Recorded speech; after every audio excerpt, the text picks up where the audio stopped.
नमस्कार, DS4 news येवलामध्ये आपले स्वागत आहे.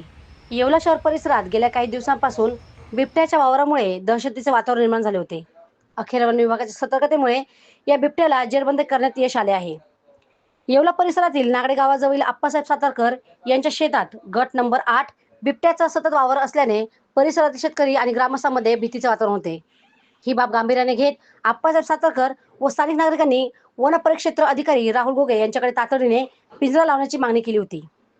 जनतेच्या मागणीचा मान राखत वन विभागाच्या टीमने तत्परतेने पावले उचलली आणि संबंधित शेतात पिंजरा लावला. अखेर आज या पिंजऱ्यात बिबट्या जेरबंद झाला असून या घटनेमुळे परिसरातील शेतकऱ्यांनी सुटकेचा निश्वास सोडला आहे.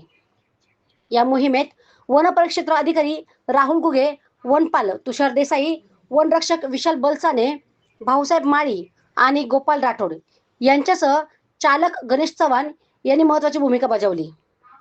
तसेच या मोहिमेला सर्पमित्र सोनू बाविस्कर आणि प्राणीमित्र गौरव वाघ यांचे मोलाचे सहकार्य लाभले. बिबट्या जेरबंद झाल्याची बातमी समजताच परिसरातील नागरिकांनी घटनास्थळी मोठी गर्दी केली होती. DS4 न्यूज येवलासाठी दीपक सोनवणे, येवला. आज नागडे गावामध्ये एक बिबट्या जेरबंद केला आहे. काय सांगाल? नागडे गावातील नागरिकांकडून बिबट दिसत असल्याच्या तक्रारी आम्हाला प्राप्त होत होत्या. तर 5 दिवसापूर्वी वन विभागातर्फे तिथे पिंजरा लावण्यात आला होता. तर आज सकाळी सदर पिंजऱ्यामध्ये आप्पासाहेब सातारकर गट नंबर 8 नागडे या ठिकाणी बिबट्या जेरबंद झाला आहे.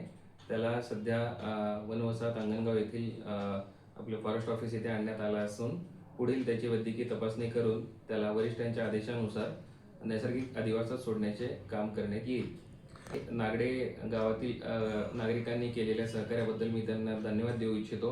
तसेच येवला तालुक्यातील इतरही गावातील नागरिकांना मी वन विभागातर्फे आवाहन करू इच्छितो की बिबट दिसत असल्याच्या तक्रारी जर असतील तर त्यांनी लगेच वन विभागाशी तात्काळ संपर्क साधावा. कुणीही बिबट्याला इजा करण्याचा किंवा त्याच्या मागे पळण्याचा प्रयत्न करू नये.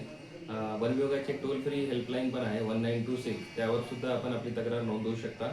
तर सदर रीतीने रीतसर तक्रार नोंदवून वन विभागाशी संपर्क करून आणि सहकार्य करून हा बिबट आणि मानव वन्यजीव संघर्ष जो आहे तो टाळण्याकामी वन विभागात सहकार्य करावे. रेस्टॉरंट वर्मा पॅलेस, येवला कोपरगाव रोडचं आकर्षण. Restaurant Verma palace, luxury rooms, multi cuisine restaurant आणि भव्य banquet hall, AC rooms, terrace garden आणि स्वादिष्ट जेवण. एकदा भेट द्या, आपल्या अपेक्षापेक्षा जास्त सेवा मिळेल. ठिकाण येवला कोपरगाव रोड, उपजिल्हा रुग्णालय शेजारी येवला. Restaurant Verma palace.